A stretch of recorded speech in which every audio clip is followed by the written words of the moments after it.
Hey, welcome back to Billy Lowe's Backroom Workshop.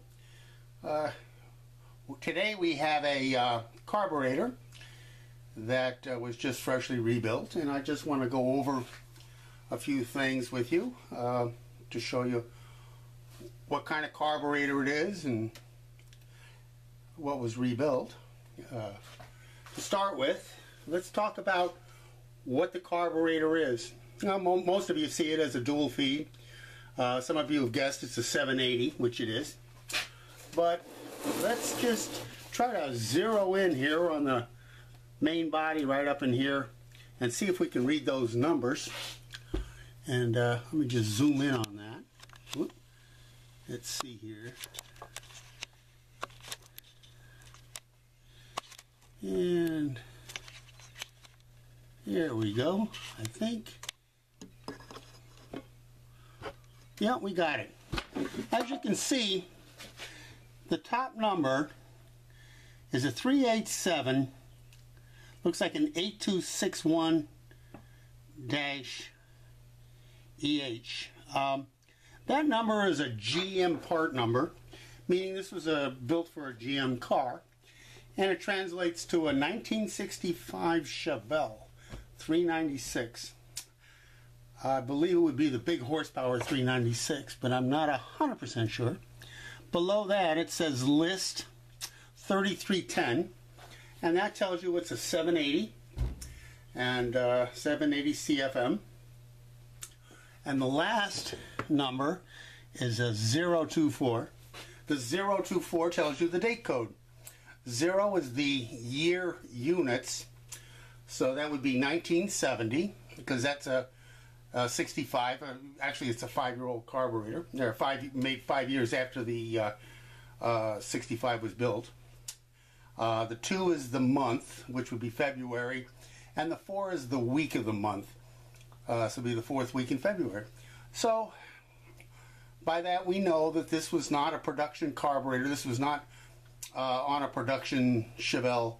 Rather, it was an over-the-counter replacement carburetor.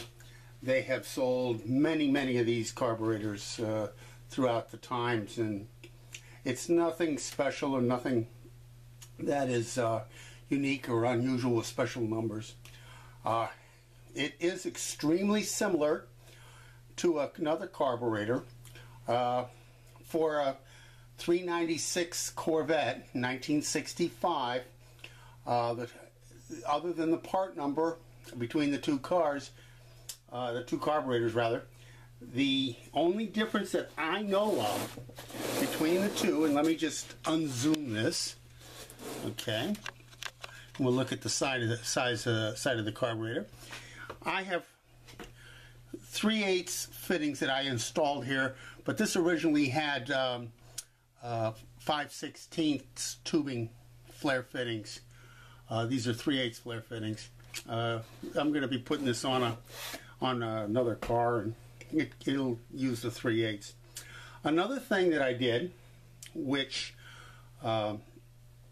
is not original, is I installed a manual choke, and I have it wired wide open. The original carburetor, and let me just get this little part here. This is the hot air choke, which originally came with the carburetor. And if I ever want to sell it or get, this goes with it. Easily put back on, no problem. And the way it worked, this tube is your fresh air tube, would go down to the exhaust manifold. You had a tube that went through the exhaust manifold, came back up, was attached with a fitting to this right here, and there was a vacuum that drew the air through. The heated air heated up the spring in here, and this spring is how you would open the choke when the engine was warmed up. There's no need for this, and I have no use for that choke. If it does need a choke, I would convert it to an electric choke. They make an electric choke for this. The other thing I wanted to show you, and if you look underneath, okay, there are no vacuum ports on the base plate, and the reason is they just didn't use them on that 396 Chevelle. What they did for vacuum, I'll put this back on the stand. What they did for vacuum, this was the meter port for the vacuum advance going to the distributor. If we turn it around, this is a port that runs to the center of the carburetor, and we would use that for it wasn't really a PCV valve, but it did end up with a fitting and a tube that ran to the valve cover, and that would draw a little bit of the air through the engine crankcase. But it didn't have a PCV valve on it. You know, it had a very small little orifice on the end of it. And that's pretty much what this carburetor is. I'm going to be using it. I needed a vacuum, a non-metered vacuum for the vacuum advance. So what I did do, I'm going to put this spacer on there, which has, the spacer has the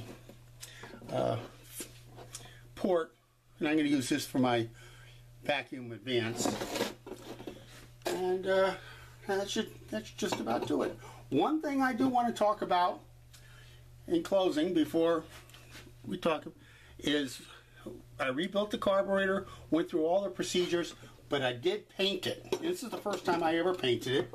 I don't know how the video is going to show the color, but the color it looks like an olive drab that you would find from the Army. It is an original color. It looks very original, and it looks very nice as far as the paint. And what I used, see how this works out. These are the two paint cans. And yeah, this is from the East. I'll bring this down just a touch. This is from the Eastwood Company. They sell this. You can get it online. It's a carb renewal paint, and it's formulated specially for carburetors. So if you're thinking of doing a carburetor, you might want to look into either Eastwood's or somebody else's paint. Gives it a nice fresh finish. What I do recommend is that when you do use the paint, you have to plug every little orifice and tape things off and so forth. So you don't want to get the paint inside the carburetor. You want it only on the outside for aesthetics and looks. It doesn't do anything for performance, just makes it look nice. So that's it. And if you have a project like a carburetor like this, good luck with it.